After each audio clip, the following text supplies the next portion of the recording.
It's been a while, but welcome to Anything Cricket. Let's talk.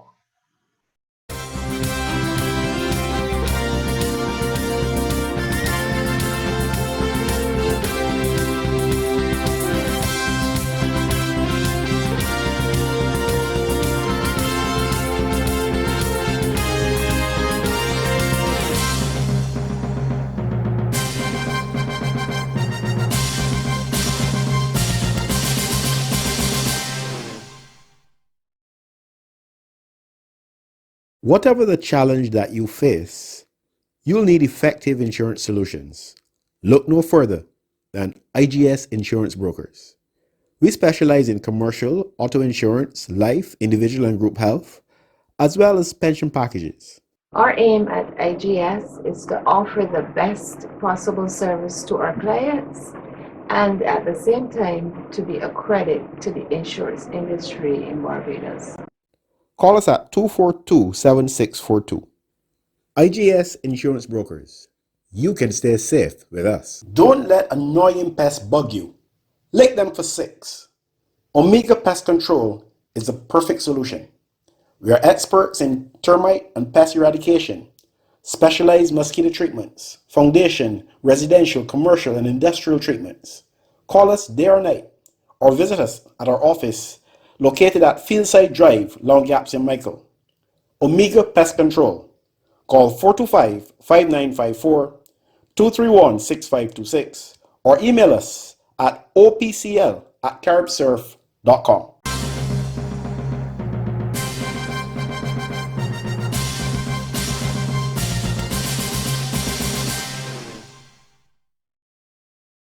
The CPL matches have reached a very critical stage this weekend. And just before they entered into the round of weekend matches, I had a chat with Jermaine Abel, who is one of the privileged journalists covering the event in St. Kitts Nevis. And he shared his thoughts on how the competition has gone and even was brave enough to look forward and select 2 finalists.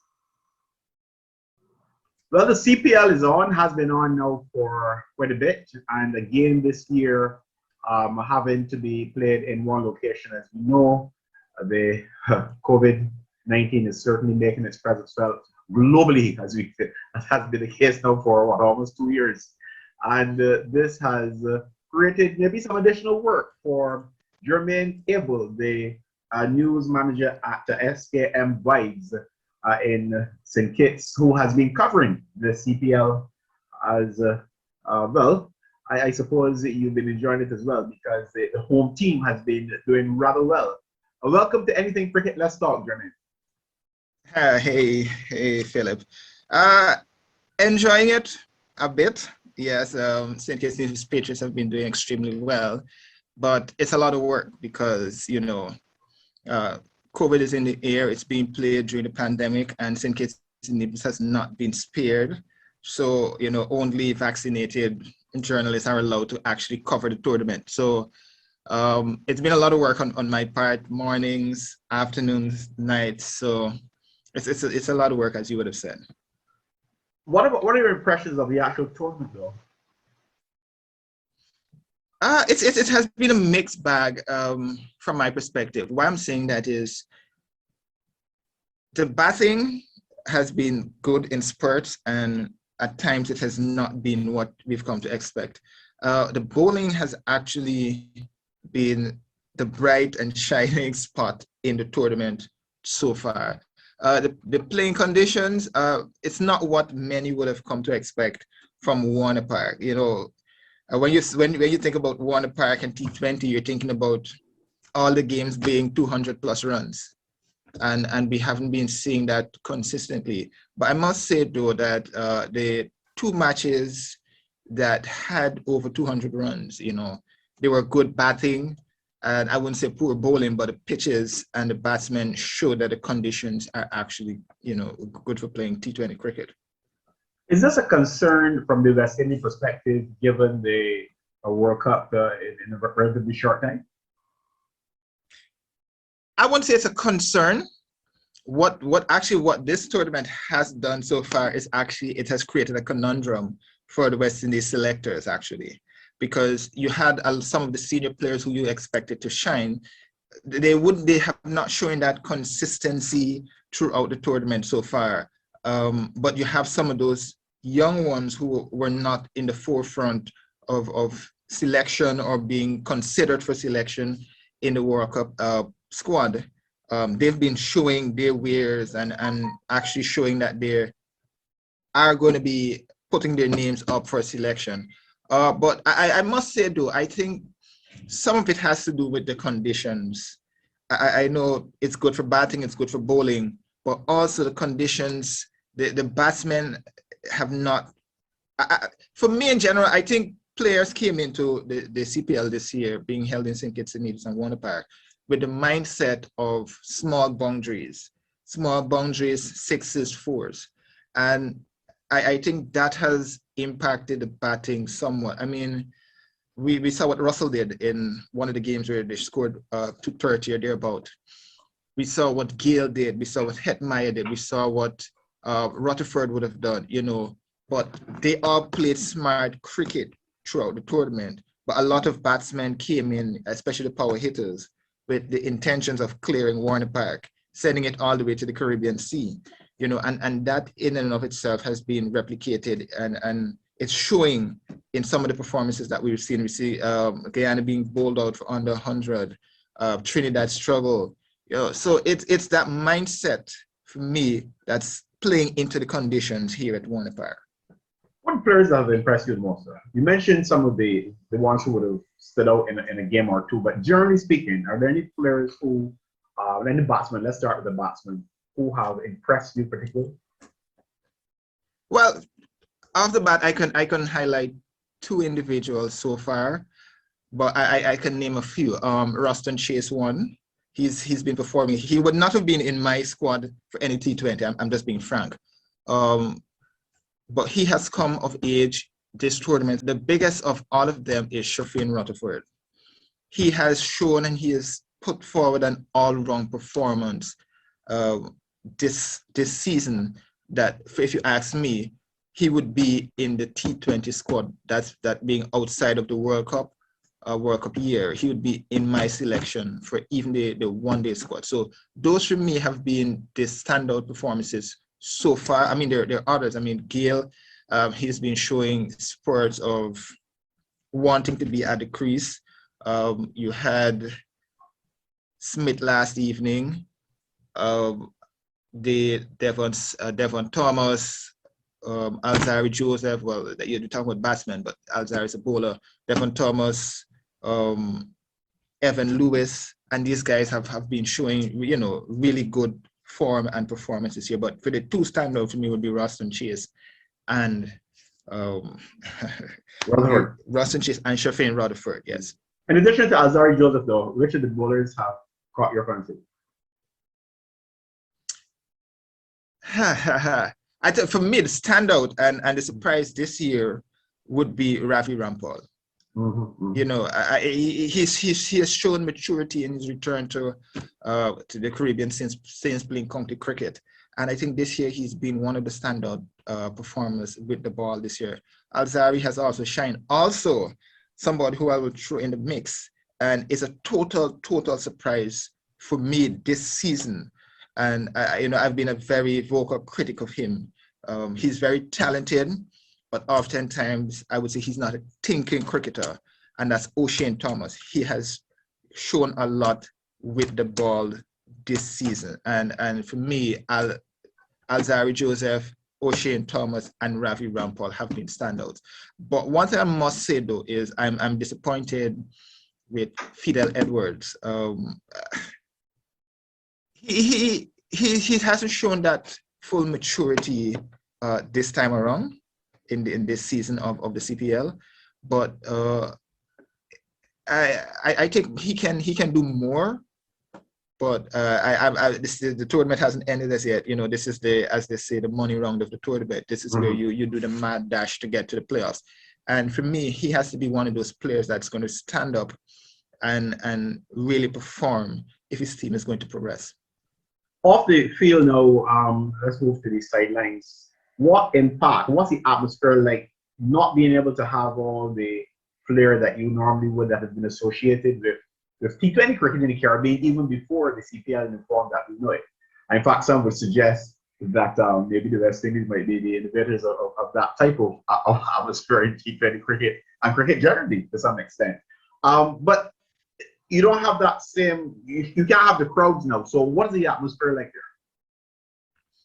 Well, okay, well, you have to take a step back in order to get a full understanding of what it's like here at Warner Park in St. Kitts and Nevis. So initially when the government bought the staging rights for CPL this year, St. Kitts and Nevis was one of those territories in the Caribbean where COVID was like, what is COVID? 4 to 5 cases. So initially when we purchased the rights, there were probably like 20 or 30 cases thereabout. And all of those people were persons coming into St. Kitts and going straight into quarantine. So there was no community spread of COVID-19 here in St. Kitts and Nevis. People were skeptical about taking the vaccine. People were believing COVID-19 was fake and all of that. Now, however, fast forward May 19th, we had our first outbreak of COVID-19 on the island. That led to what I would say more than 1,000% increase in COVID-19. Vaccines came, people were still skeptical about taking the vaccines and so forth. Now we recorded, to date, we have 5 deaths and over 1,000 cases of COVID-19. Positive cases, 500 plus active. That has impacted the turnout and the atmosphere to an extent at Warner Park because the government took a firm position, only fully vaccinated people will be attending CPL this year. Now, even though case numbers started to decline maybe a month ago, fast forward to today, the numbers are trending upwards. So a lot of people are skeptical about attending CPL this year because of the community spread of COVID-19 on the island. Fine. You may see spurts of people here and there, but that does not take away from the enjoyment of those people who are actually at the grounds. I could tell you this much. Because of COVID-19, the protocols, they relocated, they did some relocation of the media at Warner Park. So where the local media is, where they've placed us, is amongst the fans, right? So even though the social distancing and all of that, you can feel that level of enjoyment, even though you're not seeing the full party stand and the mound and all that. There's still some level of enjoyment and atmosphere, and the atmosphere is so much so that even though you're missing pre-2019 type atmosphere, there's still some level of atmosphere. And what's adding to that is the fact that Patriots have been doing quite well this season. Mm-hmm. And people are saying, hey, the Patriots like they're going to win. But I have a different view to that. But really? That has been, yeah, that has brought out a certain level of enjoyment. And I'm going to put my last dollar on this. If the Patriots makes the finals, next week, I'm expecting to see a larger crowd, larger contingent of people who will actually turn up. I'm probably going to be exaggerating here a bit, but if it's the Patriots and the Warriors in the finals, you may see a packed Warner Park because there's a very large Guyanese contingent here in St. Kitts and Nevis. But isn't it down to diehard cricket fans? Isn't it down to 50% maximum, or when you say packed Warner Park, you mean packed in terms of the 50% that's allowed, or has that been revised? Well, for the 50%, but that's what I'm saying. I'm exaggerating a bit. Okay. Warner Park, okay, yeah. Right? Because you have this large Guyanese contingent as well as the large contingent who are willing to go to cricket. So I wouldn't be surprised if I see the 50% being eclipsed, or it even goes a little higher. Before I let you go, though, 2 things I want to take you up on. One, you mentioned that you have a different view on the Patriots spinning. Explain. As long as explaining that doesn't cause you to be put out of St. Kitts. we wouldn't want that. Well, put it this way. So as we all would have noticed, but I must say, based on what it's looking like, the pitch that was used over the weekend would be the ones for the eliminations. But based on the conditions that we've seen so far at Warner Park, it's favoring a lot of spin. Even though you're getting the bounce and the batsmen are playing quite well, spin is going to be the go-to option from today until the finals. The conditions are slowing up a bit. I haven't seen the Patriots actually being so much favoring spin, the batsmen favoring spin, and the pitches have been turned. Even when they use the new track a couple of days ago, that one you saw turn and bounce. And I don't think the Patriots have so far shown themselves to be so au fait with the spinning conditions at Warner Park. And the conditions are going to get more slower. It's going to be more slow. So I'm favoring teams like the Warriors and the Trinbago Knight Riders to make the finals. I mean, yes, it's going to be a little bit of bounce, but I'm seeing them as being the two finalists this year at Warner Park. Okay, so I don't think that could cause you to be in any danger of being evicted at all. So yeah, that's a reasonable, reasoning sort of thing. Yeah, that sounds reasonable, but they haven't heard me yet. So okay, so the other thing I wanted to take you upon, you mentioned that the media is actually put closer to the crowd. I actually thought the opposite would have been more likely. No, so how it's operating this year is because the CPL is in a very, very tight bubble. What usually would have been the media center, which would be on the northern side, I suspect, northern side of the ground. That whole building there would be the media center, commentary on the third floor, print, and the CPL contingent would normally be on the second floor of that building. And the radio guys, the scoreboards, the scores, and everybody were on the top of the building, the top floor.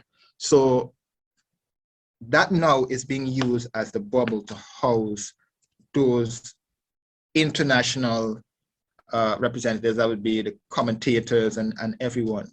So in order to maintain that bubble, they would have done a bit of shifting around. So it's the local media you said that has been moved, right? It's the local media then that's yeah. This is okay. I met you. Yeah, just although you said that, I was thinking the entire media. Yeah, okay. Oh no. Yeah. Because of the bubble, because the government has a strict policy. We really do not want that bubble to be breached. So because of that, we have been relocated to the southern end of the ground, which would be where the VIPs would. So they gave us a box there that we're operating out of. So we're now closer to the action, to the spectators. Yes. Okay. Yeah, so it's been a fair thing, in our, but we can't complain because this year it's a bubble environment. We can't really integrate that much with the CPL representatives. Okay, fair enough. Quite reasonable. All right, so you're looking for the spin, the team strong in spin then to make it to the final. We will be watching very closely, even from the distance, and hopefully you'll be able to check in with us again and give us some insights and maybe some behind-the-scenes stories as to what is happening in the CPL in St. Kitts. Jermaine Abel, it was a pleasure chatting with you, and we look forward to further interaction. Thanks for joining us on Anything Cricket. Let's go. No problem, anytime. Don't let annoying pests bug you. Lick them for 6. Omega Pest Control is the perfect solution. We are experts in termite and pest eradication, specialized mosquito treatments, foundation, residential, commercial, and industrial treatments. Call us day or night or visit us at our office located at Fieldside Drive, Long Gaps in Michael. Omega Pest Control. Call 425-5954, 231-6526, or email us at opcl@caribsurf.com. But there's a lot going on in England right now. The West Indies under 19s are there playing against the England under 19s.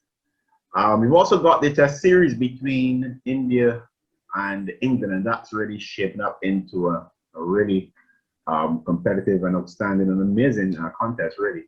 But we've also got a young West Indies cricketer playing his trade for the first time in the English County Championship.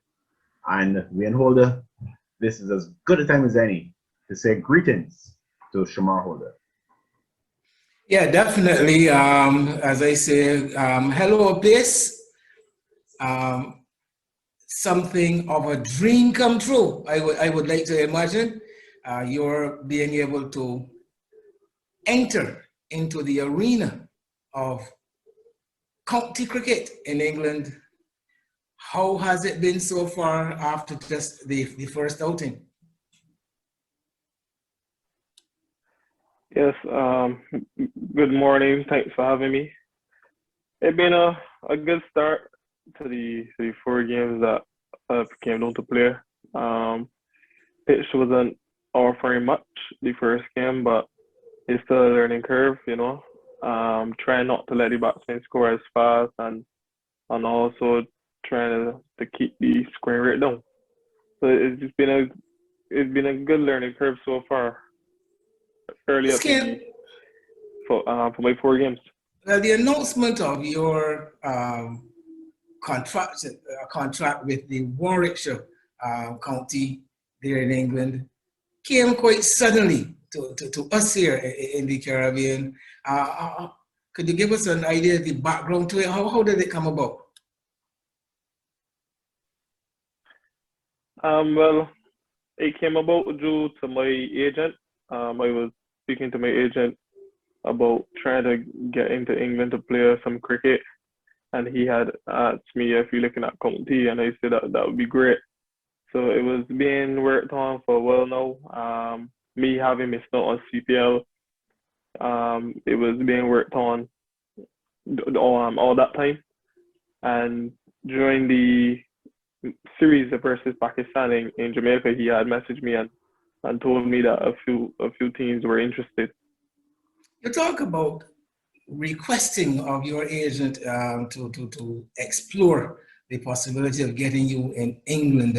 How important was this to you, though? How important to your own progress and development did you see an opportunity to play professionally in England or anywhere in the world, in fact?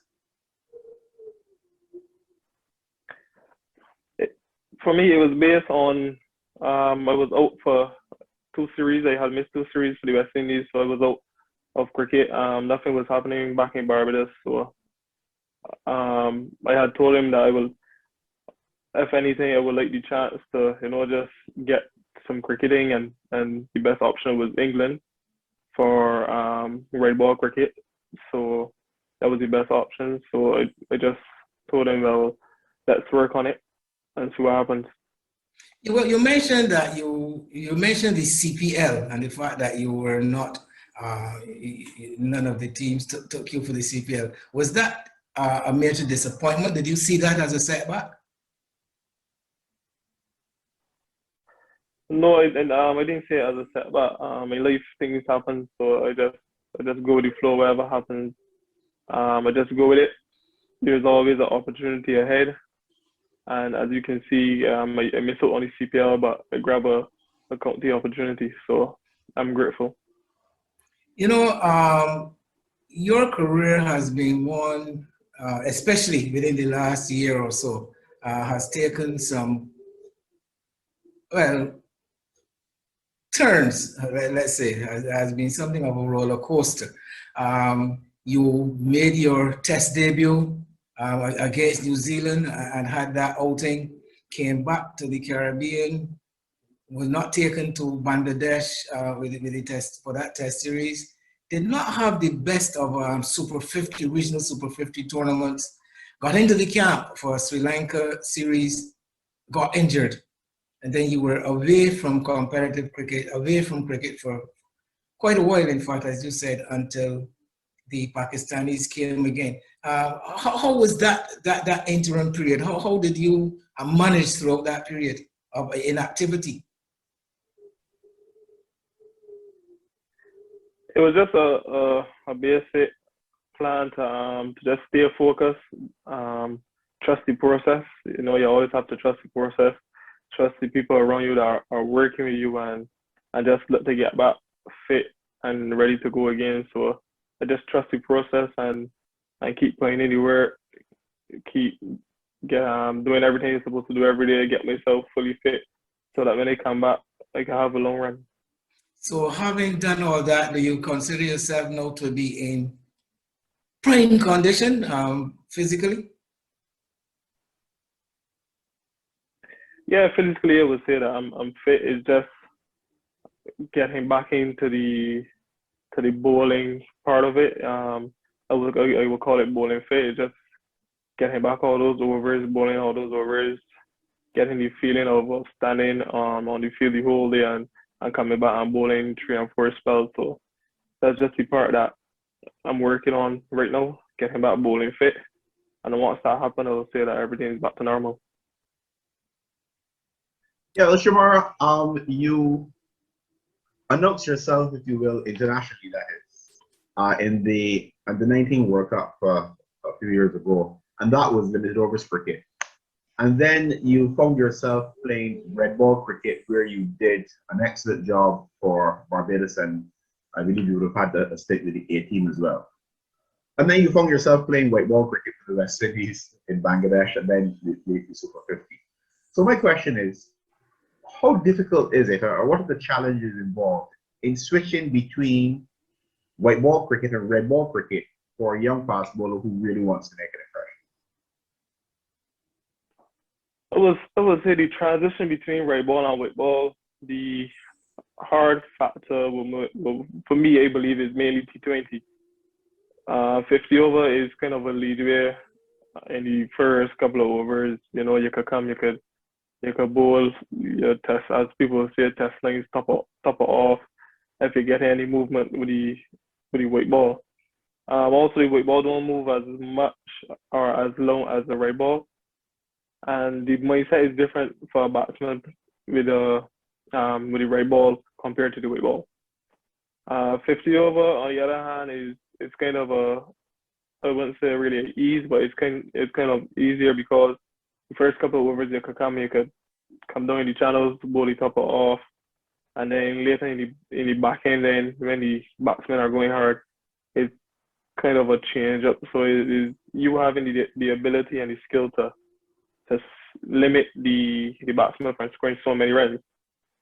T20 on the other hand is a lot harder because it could either be just the batsman there, or you just come across a good batter and you could bowl good balls, and good balls could be going for boundaries. So T20 on the other hand is called for a lot of skill, a lot of thinking quick. So I would say that white ball and changing from red ball into white ball, 50 over is okay. T20 is a lot harder. But bearing that in mind, then, how was your stint last year? You would have had Darren Sammy as your captain. You would have had some familiar faces in the squad as well. How did that actually work out, and what would you say you learned from the experience, the T20 experience? Well, that experience was a good experience. I would say only playing 3 games. I got the opportunity to bowl the last over. That was a bit a pressure situation. But I backed my skills, I backed my ability, you know, and for him to give me the last over, I knew he had to back my skills also. And that over went very well. And then also I had a game where I think I went for like 24 off and over. That was also a learning experience, you know, so I take the positives from it, and I just go back to the drawing board and just come better next time. It must be a sort of a frustrating journey. You would have played your first test match and you haven't been able to get in there since then. You've had some injury issues and so on. And Wayne talked about what you would have done during those periods. But I'm more interested, in addition to that, the psychological aspect, the mental aspect. How do you get the toughness to go through those phases where you may be injured and you can't get out from the park and do what you want to do, or you may be fit, but you're just not selected? I think it's based on the individual. All goes down to mindset. All goes down to the thinking of the individual. Yes, sitting down watching cricket, knowing that's what you want to do, but you can't do it based on an injury, or you have to play cricket to get back in, or what's not. Is it can play on your mind a lot, but it's just to stay focused, keep training hard, and grab the opportunity when it comes back. Do you think there's a room in cricket, or is it a necessity for, let's say, support staff dealing with that psychological aspect?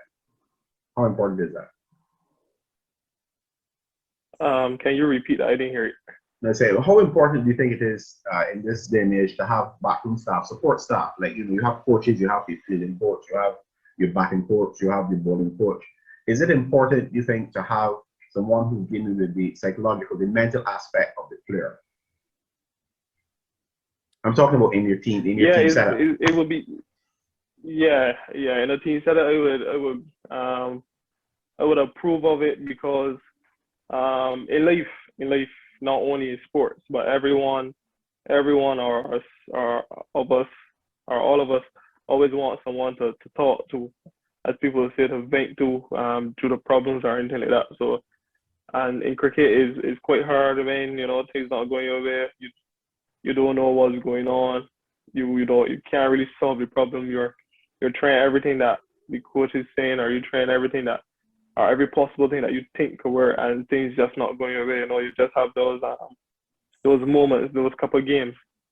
So it's good to have someone there that you could sit and talk to, and also give you some advice, to relax your brain and just keep you in a good frame of mind, in a good space, that when you go on the film the next day or the next couple of months or whatever on tour, that you're good to go, that you don't have a mental breakdown, and which would affect your game. And I'm going to throw this final one at you. You may need to think about it, or you may very well have the answer coming right off your tongue. What makes Chemar Holder a potent force as a fast bowler? Me, strongly, I believe that the height I deliver the ball from, the bounce from a fullish length, and also what I can do with the ball can make me a very dangerous bowler, and also the bit of pace that I have behind it. So I would say that's the key thing of me being a good bowler.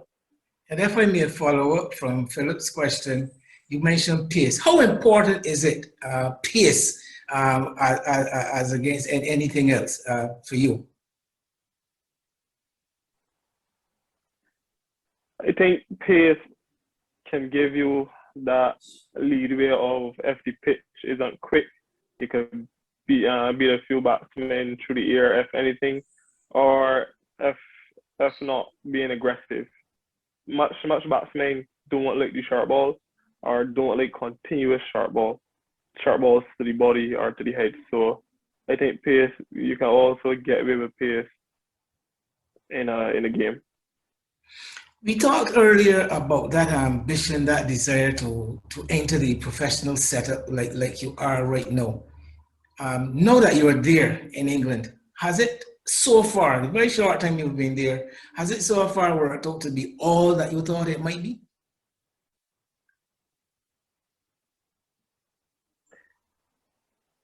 Yes and no.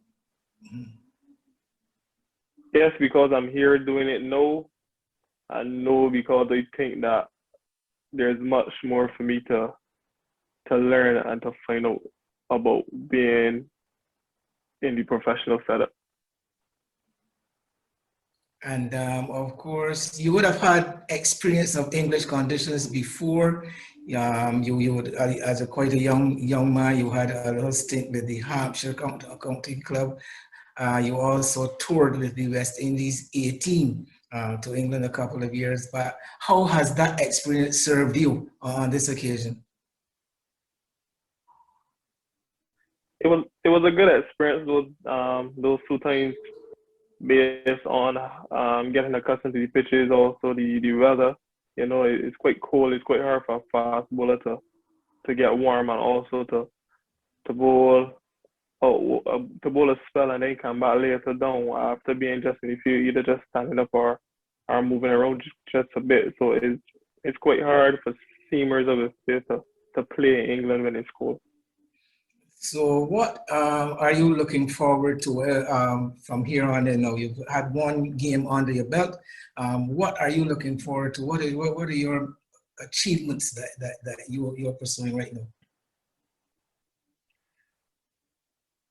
Well, there are 3 games left. There are 3 games left for me to play. I'm just looking forward to picking up some wickets, learning a lot from the guys around the team and whoever else we play against, and just getting all that information about bowling with other bowlers. Mohamed Abbas came back, so I'll be chatting with him a bit, trying to learn a few things, and also there's about any team also. So there's quite good players, international players here that I can learn from. So just grabbing the opportunity to learn as much as I could as a bowler, as a fast bowler, and making my cricket better. Well, and how has the reception been at the Warwickshire, in the Warwickshire setup? I'm told that you're driving around a Range Rover in England. Is that true?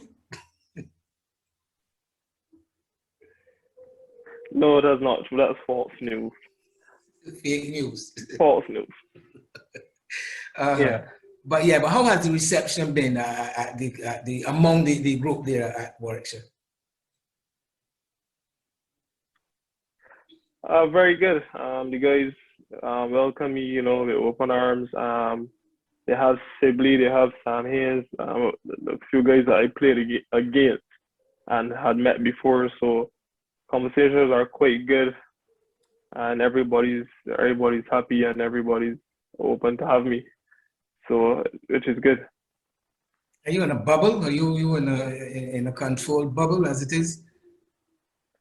No, there's no bubble in England. You to move around as you like, but you test every day. You test every day during the game.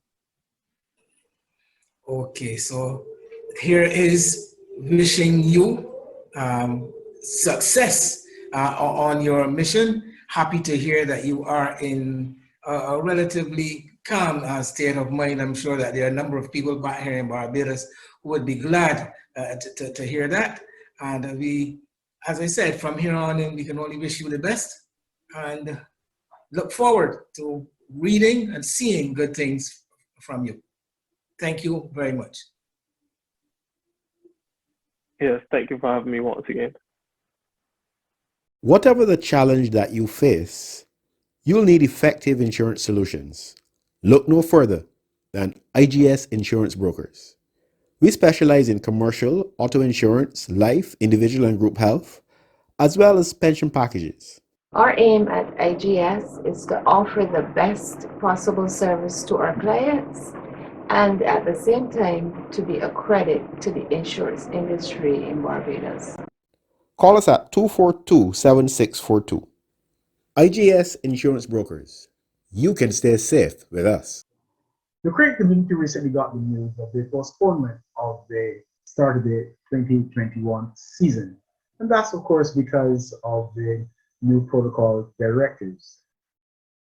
Before that announcement was made, Anything Cricket Let's Talk had a chat with Dr. Adrian Lorde, and we talked about the way in which cricket could possibly be played safely, if it really should be played at all in a COVID environment. Dr. Adrian Lorde is with us. And Dr. Lorde, you are not just a cricket fan. I know that you are a full sports person when it comes to involvement at the BOA level and so on. And I'm sure that I know that you have been following this whole COVID thing with great interest. Those who are have any presence at all on social media would have seen a number of your videos. So welcome to Anything Cricket Let's Talk. Thank you. Good evening, and thanks for having me here. It's a difficult situation as we see it, especially now in Barbados with the rising number of cases of COVID-19. confirmed, and obviously a lot more out there that may not have been tested, for a large number of people in quarantine. So we don't want to do anything that will cause a greater uptick in the numbers, because it is a matter of lives and livelihood, and we don't want to cause any more numbers unnecessarily. So the COVID-19 monitoring unit, obviously, and the Ministry of Sport and the Ministry of Health, they've been working together with the BCA, it seems, to come up with a formula to allow us to play cricket, and it must be done safely. What the cricketers and those who love cricket must recognize is that we are playing cricket in a pandemic. Yes, we did last year, but this is with a Delta variant, a highly transmissible virus that could cause havoc if it takes over. I don't know what percentage of our cricketers are fully vaccinated. I hope most of them are, because that would help the situation. But there's certain regulations and rules and cautions, I would call it, that one needs to take in order to play cricket safely in 2021. Before we even get into some of those or a few more of those, you, as I said before, you've got an interest that covers many sports, and you are on a number of committees and so on, both locally and internationally. Remind us, of that involvement at that administrative level. And I'm asking that for a reason, because obviously there are similar challenges in other sports. And I'm looking to see what you can bring to bear on this situation, taking your other activities into consideration. Mm-hmm.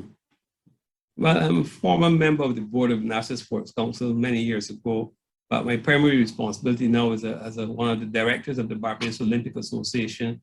I've traveled to 6 Olympic Games. I've traveled to 1 Winter Olympic and Paralympic Games. So I've several other regional games. I also worked a lot with Cricket World Cup. I was the chairman of the medical team for the World Cup in 2007 and the T20 in 2010, I think it was. So I've been working with cricket. I'm a member of the Barbados Cricket Association as well. So that's cricket, but generally with all sports, I've been involved in anti-doping, dealing with all sports in Barbados, the region, and internationally. Okay, so you've got a pretty solid background in sport for sure. But you're saying that the number of precautions that need to be taken, share some of those with us. Yeah, well, as I understand it, there is to be a COVID officer or COVID liaison officer with every club or team. And I do hope that people recognize that importance. I'm not sure what training this officer is given, but he or she will be responsible for ensuring that the protocols as laid out by the COVID monitoring unit are maintained. We are seeing cricket test series in England, and spectators are there in no masks. Players are huddling and jumping and high-fiving and everything. We're seeing the T20s coming out of St. Kitts, but we must be cognizant that these people are playing in a bubble, and we cannot play cricket the same cordial way that we are accustomed to at this time. Cricket is a non-contact sport, or it's supposed to be a non-contact sport, but we need to maintain that distancing.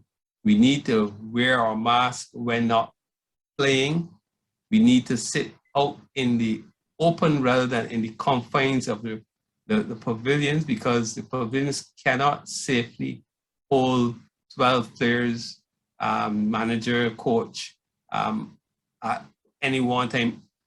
Maintaining that physical distancing, even with mask on. The contact is considered to be in contact with someone without a mask for more than 15 minutes. We don't know, and you don't know, the vaccination status of everyone, but even so, we know that there are breakthrough cases and vaccines still can occur. So we need to make sure that is still maintained, that physical distancing. So we need to stay out of the pavilion. I know it's hot, it's humid, but we need to find ways to have tents outside the pavilion to have persons from opposing teams more comfortably seated in the fresh air as opposed to a confined place. But even if it's in a pavilion, you need to make sure that it's well ventilated. And that is not so knowing our cricket grounds. Our grounds are open, most of them, but we need to make sure that persons who are playing cricket registered, and they need to take their temperature. They need to have the proper hand washing. That is off the field when they get there. They should really travel with their gear on rather than go to the pavilion to change.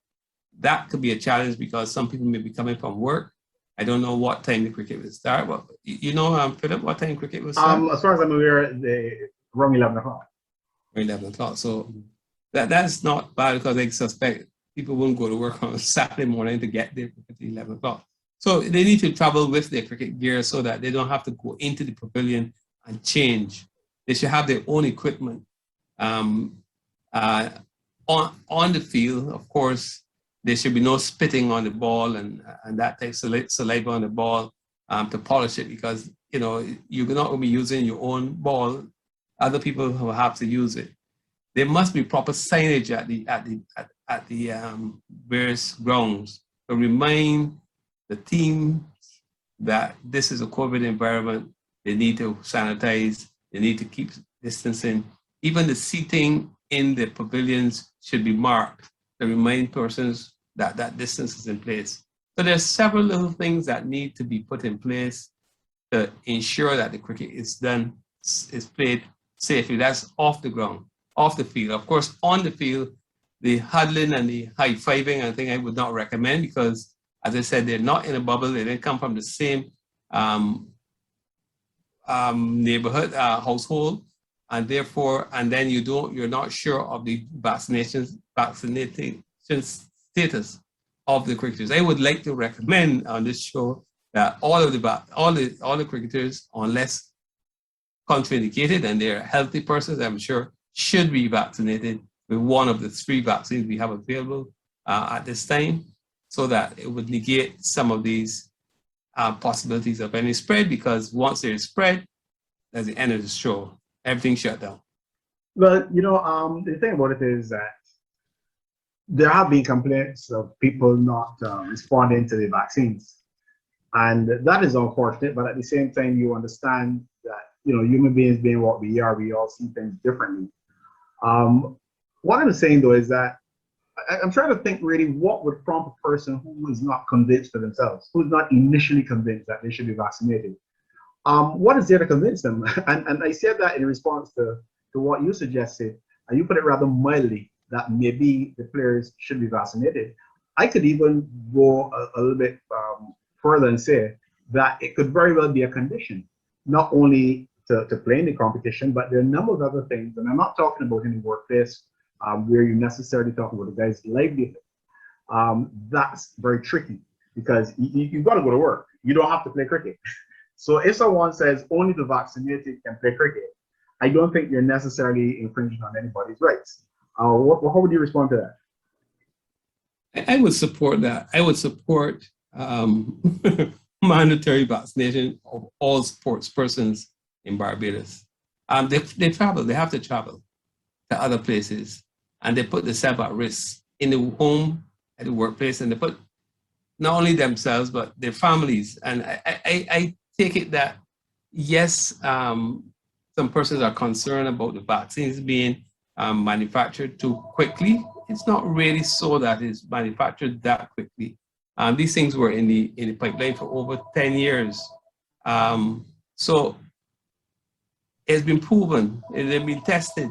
The number of adverse effects are minimal. We are seeing now a pandemic of the unvaccinated persons, where there are, as the statistics came out this week, showed that something like 81% of the persons who are admitted to the Harrison's Point are unvaccinated. Another few are partially vaccinated. And the most serious persons who have had the disease have been persons who are unvaccinated. We see that all of those 51 persons who have died so far were all unvaccinated. Yes, the vaccines weren't available for most of them, but we are seeing this clearly. So it tells me that vaccination is the answer to this pandemic, additional layer of protection. And talking about protection, Philip, we mentioned masking. Yeah, masking should be done on arrival. And once you are not out there in the middle, I think you should be masked. That should be mandatory as well during the while you're there. And after cricket, you know, there's no playing dominoes and having a drink home. No socializing after cricket. I think you just get up and move, get to your car or vehicle or bus and get home, because that is another way that we can spread. And I don't want this sport or any sport to be curtailed because of suspicions of COVID-19 spread. And it's quite easy for this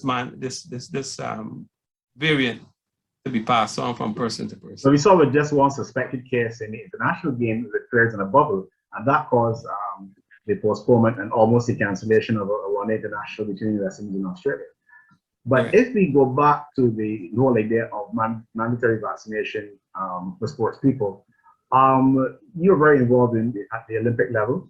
Wasn't that a requirement for participation in the Olympics? Were there athletes participating in the Olympics who were not vaccinated? Yeah, there were.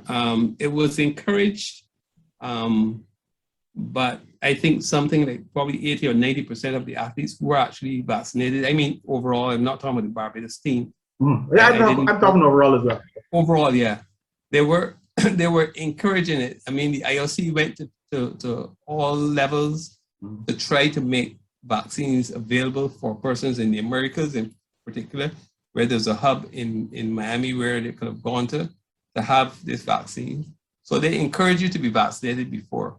But failure to vaccinate, even if you were vaccinated, the PCR tests were done on a daily basis during the Olympic Games and the Paralympic Games. There were, unfortunately, some persons who still tested positive, either before they got to Tokyo or during the Games. And within the Games, during those Games, there were several persons who, Trinidad team, there were 3 persons from Trinidad team who could not take the field because they spent their time in Tokyo in a quarantine location. So, any problems in the Barbados camp at the Olympics, where that was concerned? Any scares or problems with the Barbados camp during the Olympics?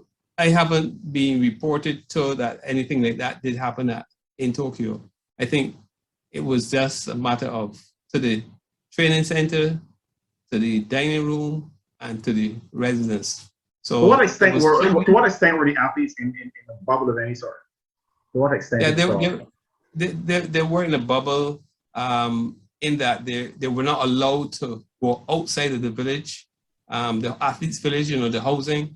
They were limited to that location, and they travel in specified coaches to the training sessions and to the competition center, and then back to the area. The challenges that the Tokyo Organizing Committee had were the workers, who, as you know, the herd immunity wasn't reached. The workers were allowed to go home then? The workers were allowed to go home. Okay. So that is where problems could have arisen. But they themselves were tested on a daily basis. One official from the Barbados team told me recently that they received 57 tests so far for COVID-19. Not one person said that they had. One person received 57 tests. Wow. And when we hear about testing during the games, we think about drug testing. But this is testing for COVID-19. Leaving here and going there, going back, coming back home, and here testing here again. So they did everything. And I think the numbers of positive tests during the games were minimal. If you look forward, though, not only to, let's hope that we can get through the domestic season, but we keep hearing even from the experts that COVID doesn't seem to be going anywhere. And basically, when I look at my television set and I see the crowds at games in places like England and places like the United States, and then I read my newspaper and I watch local television, and I notice that we're encouraging these people to come to Barbados. And when I become aware of the protocols, given the fact that I've got friends and family members who also travel, I fear for our future. So if you look at the sporting aspect now, how then can we move forward? Do you think it will get to a point where teams or cricket teams may have to hire the services of an additional mental health expert to help players deal with this type of thing? Very good point, Philip. Yes, that is something that has to be looked at and taken into account. I remember, I think Jason Holder did say that the traveling in the bubble started to affect him, and he opted out of one of the tournaments that we had recently. And we've seen it happen in the international sportsmen and women, and they haven't said exactly why or what's happening. But mentally, it must be very stressful on the athlete. Like even if we looked at the Olympic team, we didn't even know if the Olympics would have come off for sure. So there was that question as to, is it going to come off? How do I train? Where do I train? With whom do I train? How do I interact with my coach? And this is the same thing in cricket. We are starting to see season this weekend. Have there been practice sessions at the grounds, or are people just going to go and play? What level of cricket are we going to get? So that uncertainty will be there, and the rustiness will be there. And you have to be very cognizant that COVID-19 is around, and think of the precautions that one needs to take, because you have to go at home to that family, to that wife, to that daughter, and you see the number of young children now that have become positive. I think the minister mentioned 113 were at Harrison's Point at one time. So, as well as the elderly who may have not been vaccinated. So I think this is a good opportunity for sports persons who want to play sport or want to get back in sport, or recreational persons like myself who want to exercise out there, get vaccinated, because that is the only additional measure that we can take to ensure and to reduce the likelihood of you getting severe illness or having to be, or even death, as we know at this time. Any optimism at all regarding the future? As I said before, we keep hearing it's not going anywhere. I mean, do you see any light at the end of this tunnel? I often hear people say, well, we're not having this year, but hopefully next year. Are we too optimistic to say maybe next year will be Kaduma, maybe next year will be this, maybe next year will be that? Maybe. We didn't expect to be at this place at this time. I remember following the COVID-19 coming towards the Caribbean and hoping it didn't reach us, and then it got to Jamaica and got to other places. But it's a fluid situation, and the problem is the variants. And the only answer to that is by reducing the likelihood of the variants mutating, the virus mutating, and the variants taking full hold of our community. And by reducing that, the number of persons who do not have the vaccine, who cannot fight off the vaccine, but fight off the virus, that is the only hope. So I'm not very hopeful at this time. I think we need to do a lot more education. I would like some of our local, regional, international sports persons to come on my television, to come on my social media, to tell me and everybody else why they took the jab. I want some of my entertainers, young and old, to come out on TV and tell me, to encourage me to be vaccinated. And I think that will send a message. We don't necessarily need to see the administrators, necessarily see the doctors or the nurses or the politicians say. I think if the persons in the street, people in the communities, business persons, come and tell me why I want to be vaccinated, people who might have some influence on persons, then persons would more likely then take the jabbed, and we now have enough of the vaccines in Barbados at this time to immunize as many persons as possible. And before you go, Jess, how do we deal with maybe that small percentage? I don't know how small it is or how big it is. I think one is too many, of individuals who seem to be existing in their own bubble. And this is not a bubble no pre-COVID. This is the bubble of thoughtlessness, if you will, where you have people in the workplace, and you only need one in a particular workplace, who may make that choice not to be vaccinated. And of course, that's a controversy that, well, I don't even think we're going to discuss that anymore. So that in itself is not the issue, because it's accepted that it's not going to be mandatory. But you're supposed to be wearing masks in the workplace. And there's some people who put their own interpretation to that. Is it time maybe to introduce punitive measures in the workplace? It might be difficult to do so, but I think it is a serious situation that we're dealing with. Not for vaccinations, purely mask wearing. Yeah, the mask wearing. Yeah. So we need to ensure that in every workplace there is some person, a point person, who will remind, you might get cussed, but remind persons that they're slipping and the consequences of doing this.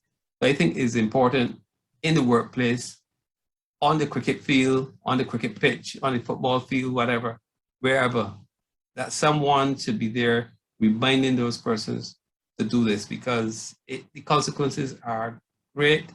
There's a lot of, it is a big impact on our economy. Only last week, I think it was $46 million was voted for in this fight. And we're seeing the effects right throughout society. I feel for the younger school children who are not able to socialize as they should. And I fear the effects that that's going to have on our society. And if we can do something to help those who are deprived of that ability to hug their friends and see their friends and play some cricket and kick out some ball, we should try to, and vaccination is the key. If wearing masks all the time is the key, let us do it. Thanks very much for joining us on Anything Cricket. Let's go. Don't let annoying pests bug you. Lick them for 6. Omega Pest Control is the perfect solution. We are experts in termite and pest eradication, specialized mosquito treatments, foundation, residential, commercial, and industrial treatments. Call us day or night, or visit us at our office located at Fieldside Drive, Long Gaps in Michael. Omega Pest Control. Call 425-5954, 231-6526, or email us at opcl@caribsurf.com. Well, the announcement of the West Indies team has started all sorts of debate. In fact, a friend of mine, when I spoke with him shortly after, he told me he was quite upset. And I didn't immediately get the connection. I thought something was wrong. And I asked him to share what's going on. How can I help? And then he told me what it was all about. Well, I hope that this friend has calmed down, because he's on camera now. And I would say, Jermaine Holder, I hope you've calmed down. I don't know Ayana's take on things, but I know that it was a very traumatic experience for you hearing the announcement of the team. Well, Philip, traumatic may be a strong word, but my reaction would have been more something like disgust.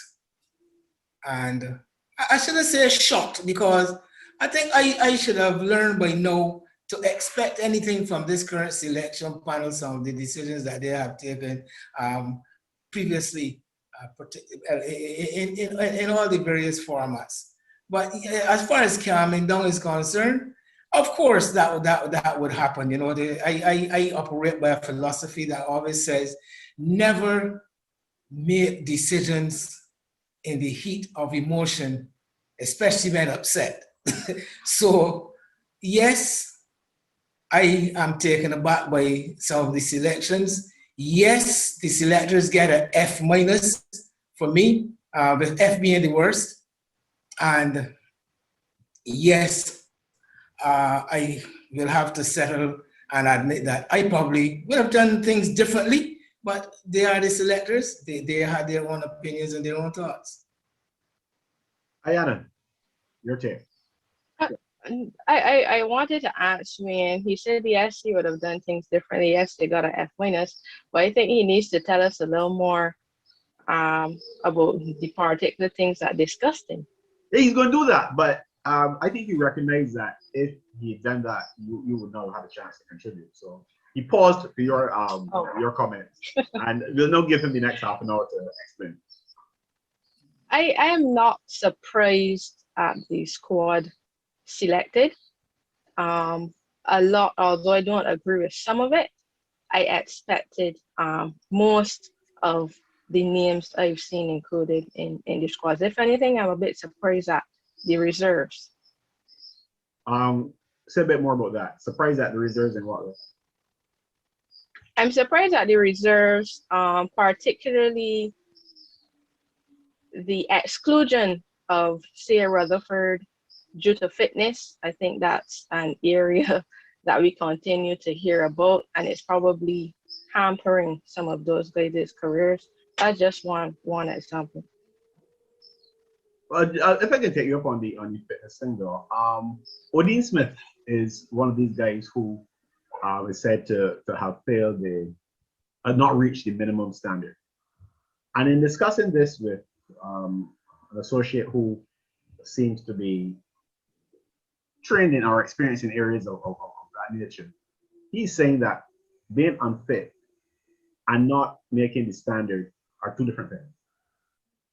Well, I haven't quite sorted that out yet, but if we accept that they're two different things, then it would suggest to me that making the fitness standard can't be critical to performance, because the lead selector admitted what we all saw, and that is that Odin Smith was able to bowl consistently fast.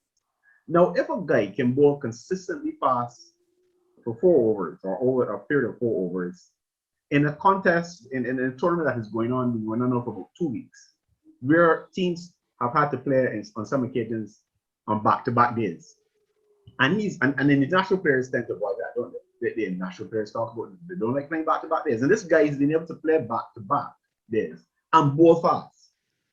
He has not made the fitness standard, but you're telling me he's not necessarily unfit. So if selected then because he's shown that he's capable of performing in terms of cricket skills, would the training that would obviously take place between now and the World Cup help to get him back to be able to or get to the stage of passing this thing, which seems to be, to my mind, I can't find the words for it, but you get where I'm coming from. Okay, lady select is not saying that he's unfit. He's unfit. He's saying he has not met the standard, but he's bowling consistently fast. It is all very confusing to me.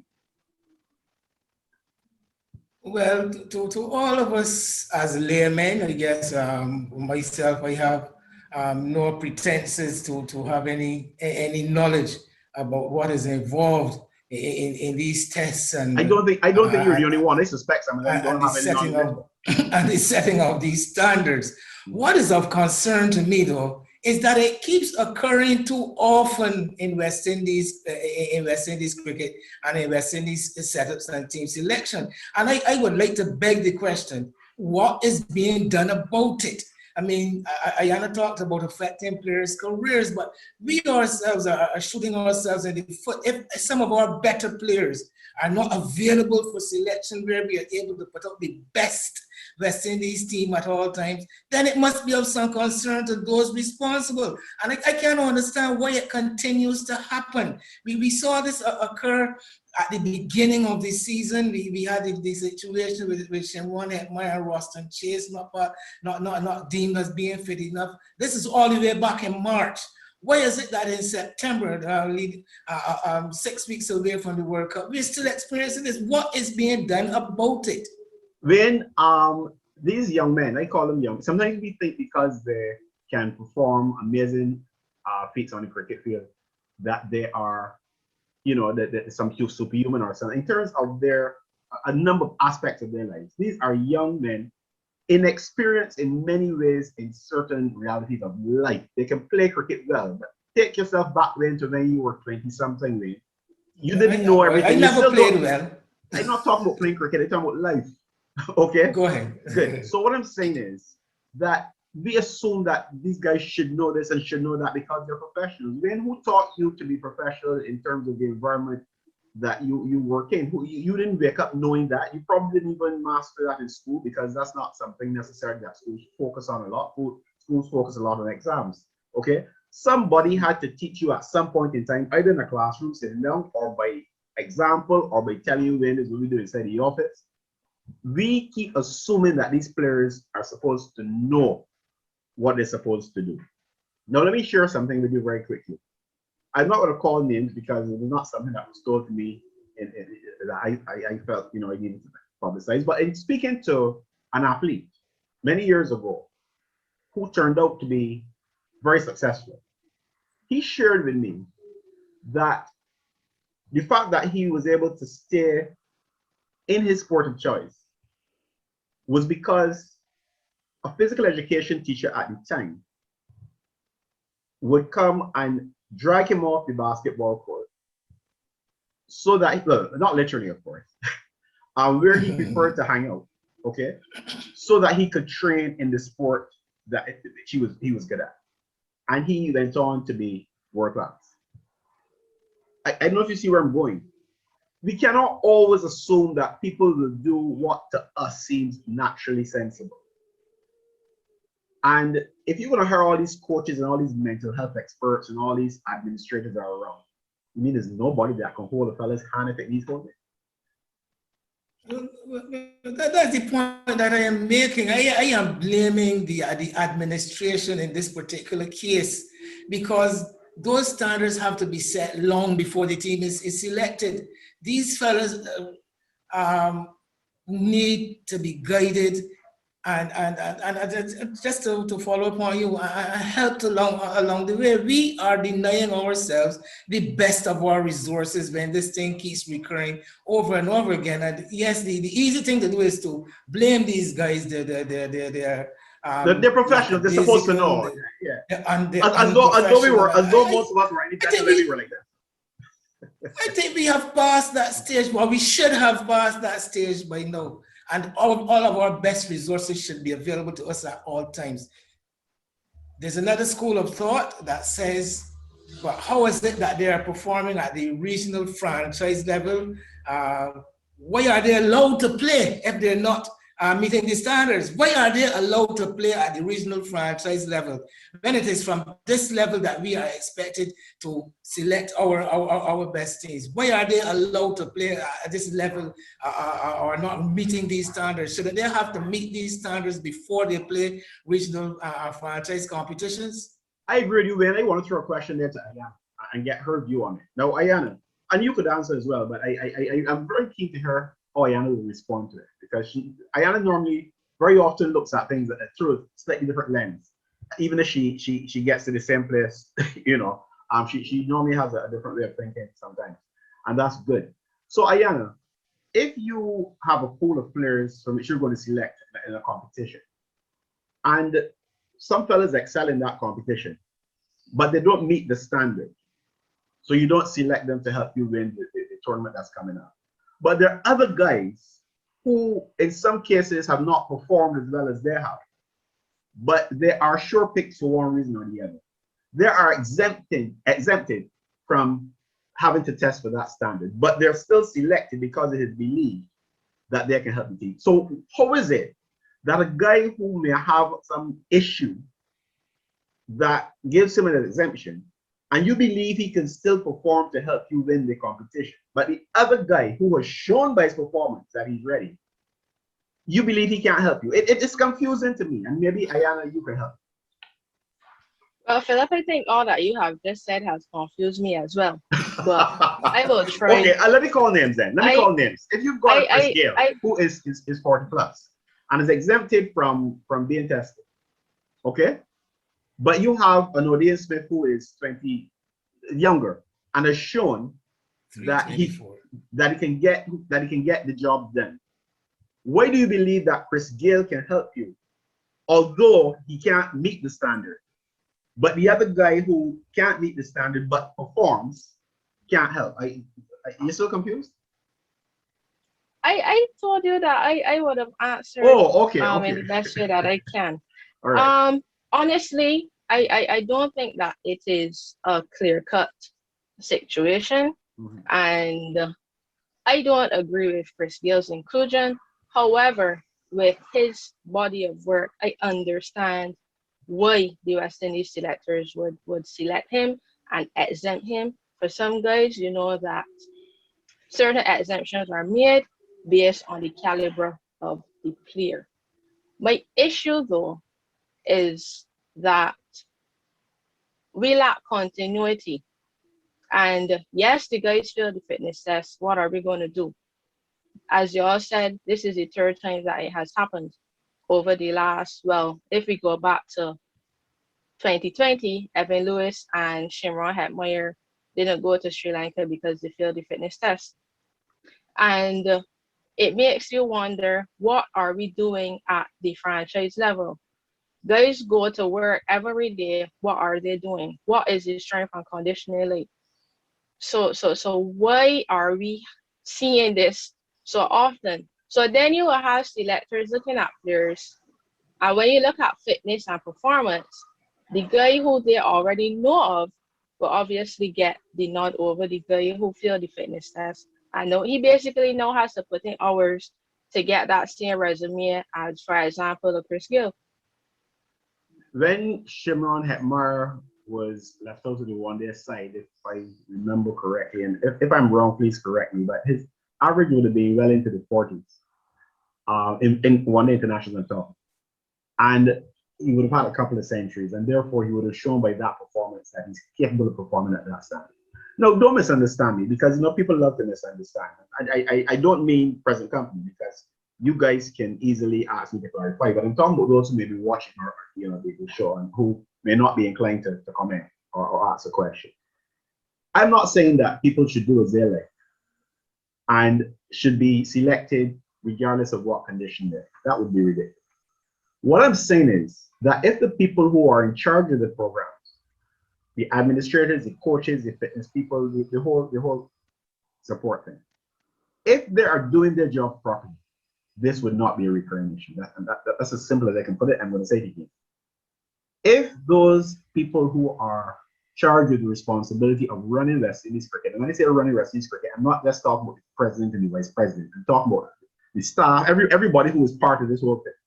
If it is done properly, if people are doing what they're supposed to do, this would not be a recurring problem. It's as simple as that. Before I forget though, and y'all are older than me, I will have better memory of this particular case. In the third, I think it was the World Cup in 1992, is it? Which one? You're talking about It's a situation where you mean where we won the 2 World Cups in 75 and 79. The third one was in 1983. Was but that if you make the point, then you will probably be able to work out which one you're talking about. So just make it's a situation where Viv Richards wanted to play. Oh, okay, right. Yeah, and that's the World Cup in Australia. Yes. And Richie Richardson was captain at the time. Yes. Yes. Richie Richardson was captain at the time, and he was adamant that he does not want Viv. Yes. The player of Viv's caliber. But which World Cup was it? That would have to be 1987, Philip, if I speak subject to correction. 83 is when we lost. I wouldn't put any money on it. I just remember it was shortly after Viv had retired from giving up the captaincy and retired from. He had given up from the captaincy from Test cricket, but he wanted to go to the World Cup. He wanted to go to the World Cup. But I wouldn't necessarily put a year on it right now off the top of my head. But we know what you're talking about. And but I think, without trying to be exact, I see a lot of similarities to the situations back in the 80s compared to now. We have Chris Gale now. You have a T20 team that has won 2 World Cups, missed the third, and now they're Now they're seeking to have their third.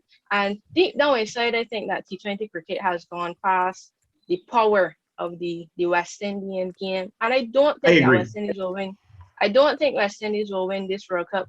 But just like in the 90s, 1994, 1995, I'm curious to see where we're going because in the test and one day game, we've seen that West Indies has been going in one direction for quite a long time.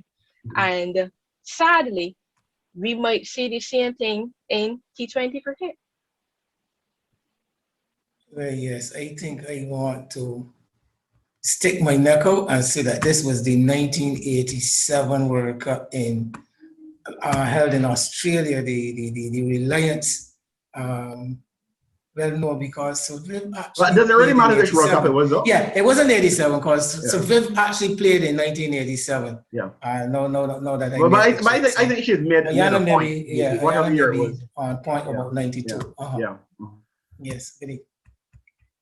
Yeah. So point taken. But remember, Ayana, I guess I can actually add to what you were saying if I understand you correctly. But I would be more your memory of that or bringing up that and saying that this reminds you of that era is even of greater concern to me. Reason being that around that time really started the decline in West Indies cricket. So if you're saying that we are now doing similar things to back then, that's what I'm of great concern. You would hope It is, with, and let's not forget that there's another World Cup coming up next year. yeah. So the same Rutherfords and Smiths, Hetmeyers, Shepherds, Brandon Kings, what are we going to do with those guys within the next year? What was the plan? We can't decide in January, February The plan next is year. that those fellas have to go and it's about them. That's what Actually- many people say. It is left to them to do it. Actually, y'all bring me to a thought that I have been having for quite a while now. Mm. If we remember that this World Cup was supposed to be held in 2020, Yes. and I always saw, given the rumblings I was getting and the tone of the discussion, conversation, coming from among the West Indies hierarchy, and I'm talking about the captains and the coaches and the likes, I always thought that there was this plan for this grand reunion, this last dance that was to happen in 2020 at the World Cup that was supposed to be held in Australia in 2020. No, that was, I don't let me get into those details. Yeah, I may you're trying to be too 2020. specific. It's That's maybe one. 2020. Yeah, I may confuse myself. But the fact of the matter is, I saw this thing of this last dance, kind of scenario playing out.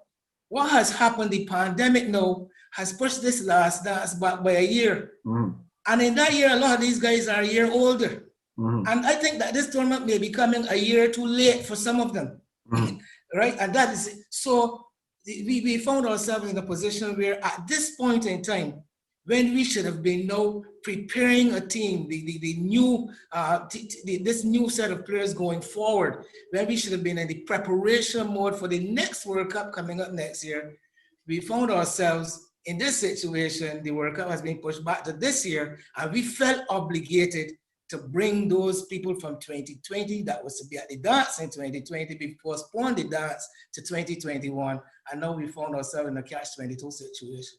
Guys, I think our view of sports administration and administrators over the years has been different in a sense. One thing is you don't have, there's nothing personal, there's no personal stake in it. If you are owning a basketball franchise, for example, you're the owner, you've got money invested in it, there's a personal stake in it, and therefore you need to be as successful as you can. That's not the reality here. Nobody at Cricket West Indies is going to be losing money or losing anything when the team doesn't do well. Because if I own a team, Jermaine Holder, and I've got players who are showing me that they have the skills, whatever that sport is, okay, to perform, I will move heaven and earth or do as much as I can to get those players to do what they need to do. And only when I've tried everything and it's not working, would I be talking about leaving a player. But nobody's going to lose anything. Nobody's going to be out of pocket because of this. So therefore, left them fellas home because they ain't got the discipline to train and get up to the required standard. You know, it doesn't. I don't have to call up a fella or speak to a fella, pull a fella aside and give him some advice. I may be 40, 50, 60, 70 years old, and I've seen more in life than this guy has seen. The guy himself may not even have a concept of himself that we have of him. And, you know, why can't we do these things? Why is it, oh, he's a professional, you should know that? What makes somebody a professional? But for me, I am ready to move on from that. And if you guys look at some of the positive aspects of this thing. But if I may finally have the final say, when have you not had the final say on the show?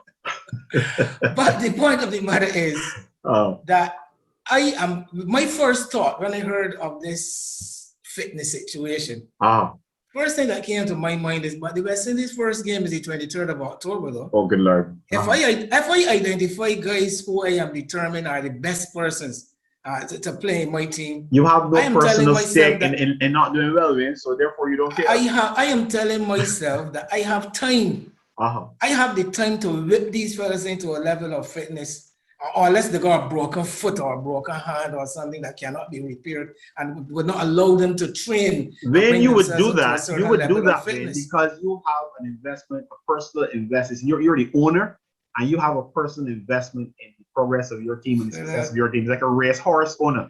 Okay, nobody at Cricket West Indies has a personal investment in this. Fella, the final word. Now, don't say anything after this. I have an emotional investment in West Indies cricket. Let's go on. You do. I don't doubt you. I'm not arguing. I'm going with you. I'm supporting what you're saying. Okay, but I'm saying it's not going to happen because there's not that personal investment, and therefore they can easily say, well, if he meet the standard, that's a problem. You know, that's basically what's being said, right? So I am totally in agreement with you. There's more than enough time to get fellas up to scratch if you really wanted them to get there. Ayana, you're going to get the final word, not me. He gets it all. No, I'm moving to the positives. Okay, and this one really made me happy because I've been talking about this player and talking about how this player needs to do some work and reinvent himself. And I think that he really has, and that is Roston Chase. Roston Chase has come out this year. I think he might have been practicing for the CPL from the test series. Some of the dismissals that we saw, those balls are no. Some people will say that's a low blow.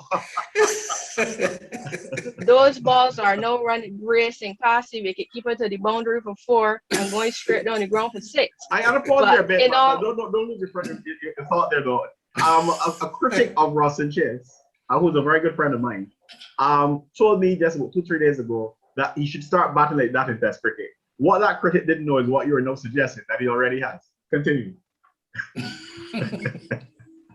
But I've been really impressed with Chase's performance in this CPL. He had a very good year last year, getting 225 runs. And this year, one of the things that I've noted is that his strike rate is high. And that, I think that gave him the trump card so that the selectors were not able to ignore him this time around. And he's also been economical with his off spin as well. Ben, any positives for you at all, Ben? Can we say anything to cheer you up? Well, of course, I mean, as Ayana mentioned, Roston Chase. The only thing is that Roston Chase, as described by Ayana, may have given credence to a belief of mine. I got this strong belief that T20 is not cricket. So he will not succeed in Test cricket batting that way, and he did not succeed in Test cricket batting that way because that was cricket. You can get away with that in T20. Okay. So that adds some credence to my argument. But that's another discussion all by itself. Right, but I'm going to take a position slightly between the two. I agree that he can't bat in Test cricket that way and be successful. You know, that's highly unlikely. But what I believe though is that there are two things at least that he can take from this. One, the level of confidence in himself. And I say that because I looking at the Test cricketers recently, I formed the opinion that a lot of them are low on confidence, especially the batsmen. And he could very well be one. So the success at this could do something to boost his confidence because we know he has the ability. I mean, he's done it before. And the second thing that could be, centuries. yeah, so the other thing that could be a takeaway too is the comfort level or his ability to put the ball away almost at will. That should enhance his ability to be a bit more positive maybe in Test cricket. Not that he will go up there and Roston Chase will score 80 with 3 sixes and 6 fours. That's not what I mean. But just the ability to be more positive and maybe to be more severe on delivery that, normally you might have just a 60 or 70% mentality in terms of aggression, that you now have more confidence in your aggressive skills. So I think there could be takeaways from it. But I would not expect to see Roston Chase reinventing himself to the point where he becomes, let's say, a Chris Gayle type performer in terms of approach in a test. Very recently, I have been advocating that guys play as many formats as possible, get involved in as many different formats of the game as possible, enhance the different skills, because Roston Chase, for example, has definitely enhanced his attacking skills, his run scoring skills, and he's opened up new areas of the field. All of a sudden, I see Roston Chase playing slog sweeps and hitting men far over mid wicket, inside out over extra cover on the legs. These are shots that you never associated with Roston Chase at the highest level. I mean, knowing him from the local level, I've always been impressed with his ability to hit the ball down the ground. From the time he was a schoolboy playing at Combermere, it was one of the things that I noted about Roston Chase. He was very strong hitting the ball down the ground and hitting the ball straight. So I'm not surprised at that area. But yes, it is something that I want all the players to take note of, that to get involved in different formats. And of course, you need to practice different skills. You can't come to one-day cricket and test cricket batting like a test batsman. They require, they all interrelate, don't get me wrong, right? I mean, the basics are the basics, that will never change. I mean, he plays straight, full face of the bat, watch the ball onto the bat, whatever, forward, back. But improve all the different areas and all the different skills.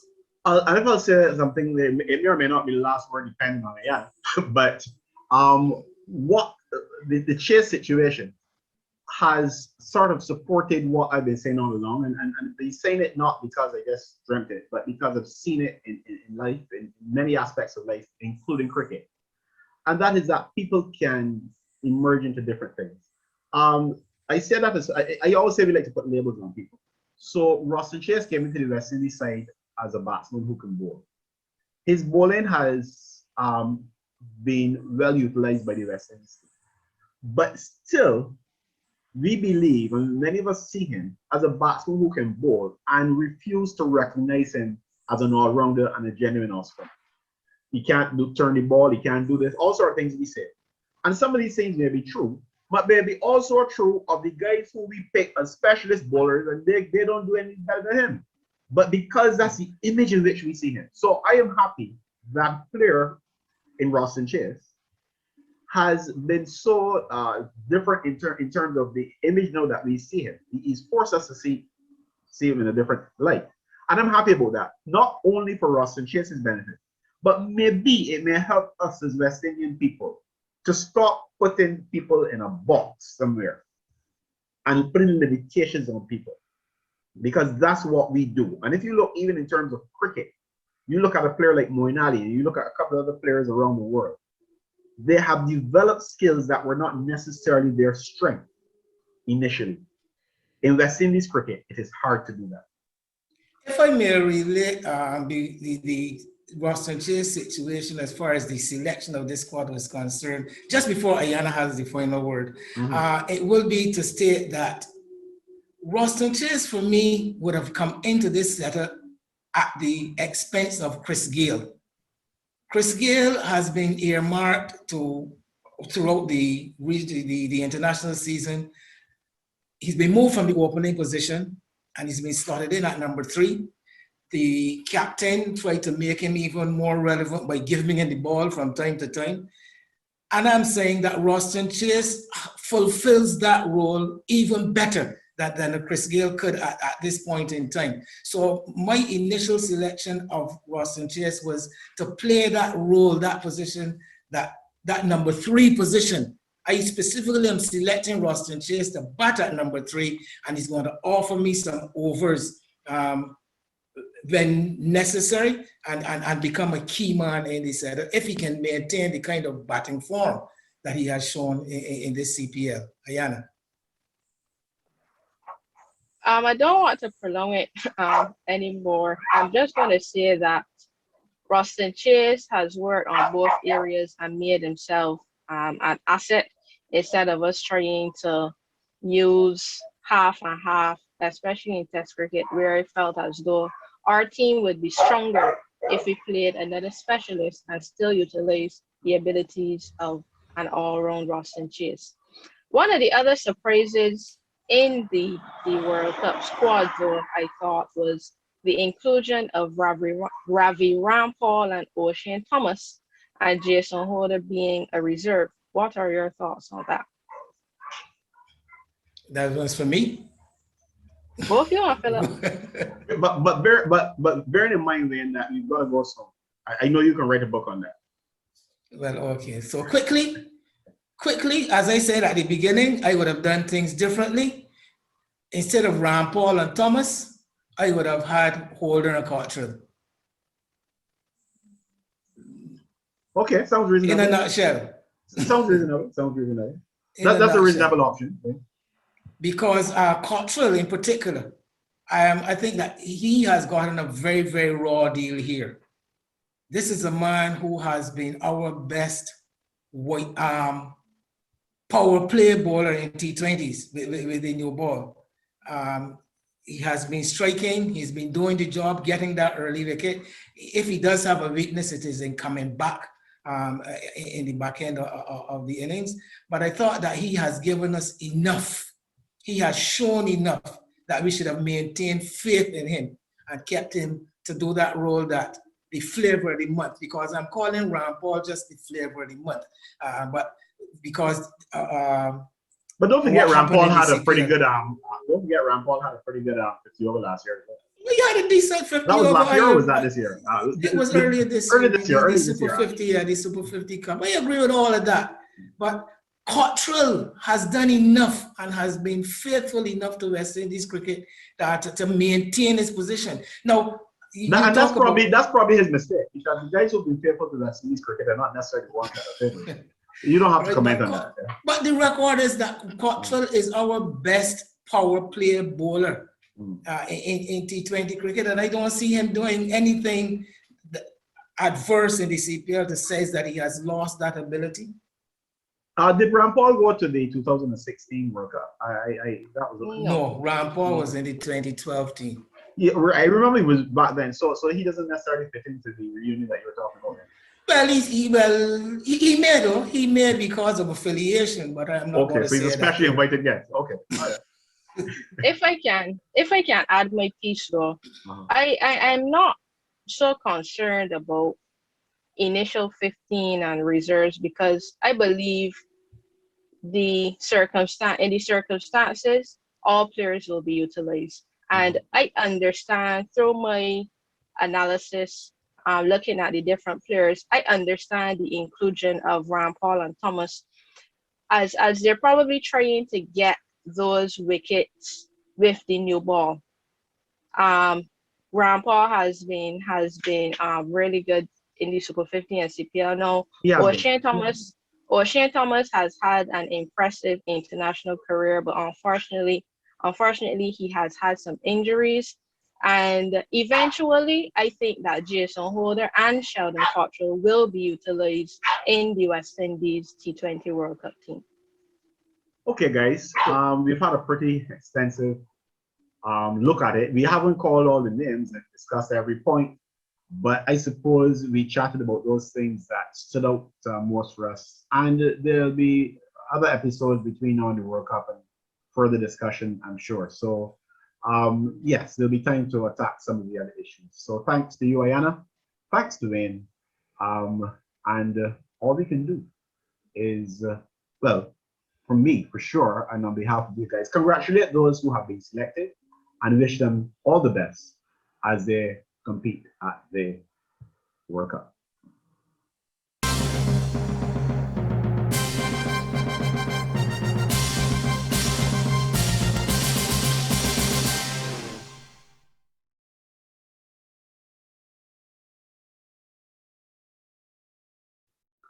That's our show.